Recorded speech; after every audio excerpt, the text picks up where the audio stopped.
Assalamualaikum warahmatullahi wabarakatuh. Sahabat pecinta Al-Quran semuanya, kita akan membahas surat Ali Imran ayat 1 dan ayat yang kedua. Bagi sahabat Al-Quran yang ingin mempelajari ilmu tajwid, alhamdulillah di channel ini telah kita rangkumkan materi yang kita bahas dalam bentuk buku PDF, buku Tajwid Offline. Bagi sahabat Al-Quran yang berminat bisa hubungi kami nanti di nomor WA, akan kami kirimkan filenya gratis untuk sahabat Al-Quran. Yang penting kita semuanya bisa sama-sama belajar. Bagi sahabat Al-Quran yang ingin berdonasi juga dipersilakan, akan kami tampung juga, bisa di chat nantinya di WA. Perhatikan Al-Quran cetakan Indonesia, huruf mimnya diberikan tasydid, hamzah wasol fathah. Di sini mimnya tidak ada tasydid, hamzah wasolnya polos. Walaupun beda bentuk penulisan, cara baca bunyi ayat tetap sama. Jadi sahabat Al-Quran di sini ada 3 cara baca yang bisa kita pilih salah satu.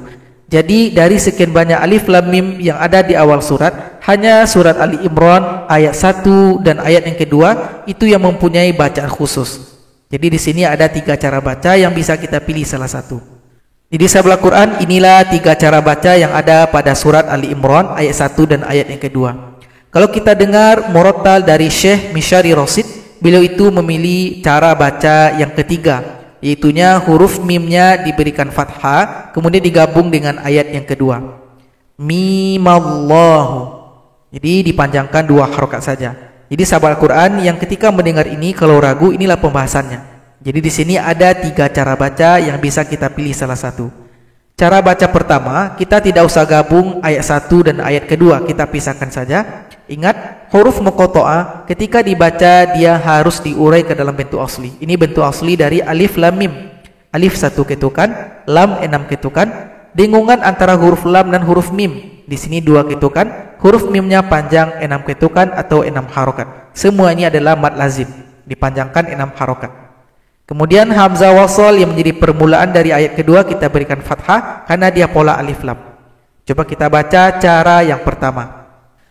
Alif lam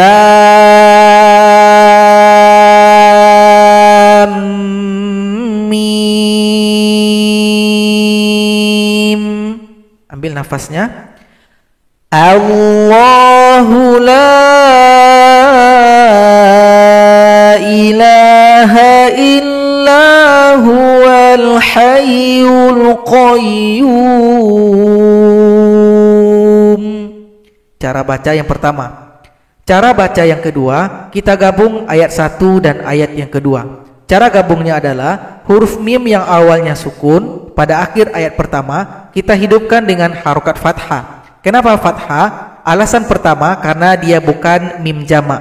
Kalau mim sukun itu mim jamak seperti hum atau kum, ketika dia dihidupkan menjadi kumu, hum menjadi humu. Tapi di sini bukan mim jamak, maka pilihannya adalah fathah. Kenapa tidak kasroh? Karena kalau seandainya kasroh menjadi mimillah, maka lafaz Allah ini dibaca tipis, sehingganya itu menyalahi rumus. Karena awal ayat ini harus dibaca tebal.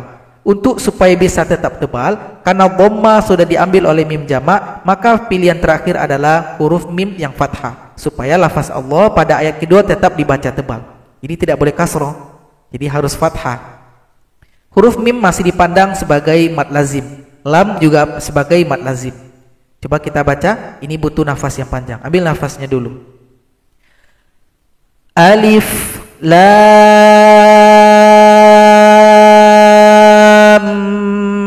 mim. Allahu la ilaha illa huwal hayyul qayyum. Jadi butuh nafas yang panjang ketika membaca ini. Kemudian cara baca yang ketiga yaitunya huruf mimnya masih kita gabung dengan awal ayat kedua, sehingganya mimnya masih fathah. Yang menjadi perbedaan dengan cara baca kedua, mimnya tidak dianggap lagi sebagai mad lazim, karena dianggap sebagai mad asli atau mad tabi'i. Jadi cukup 2 harokat. Inilah cara baca yang dipraktekkan oleh Syekh Mishari Rasid. Cara baca ketiga, alif lam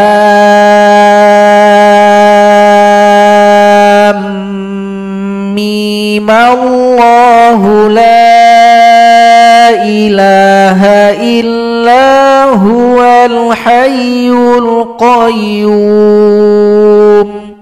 Jadi bisa dipilih di antara 3 cara baca ini. Boleh dipisah, boleh digabung dengan dipanjangkan mimnya 6 harokat, boleh juga digabung mimnya 2 harokat saja.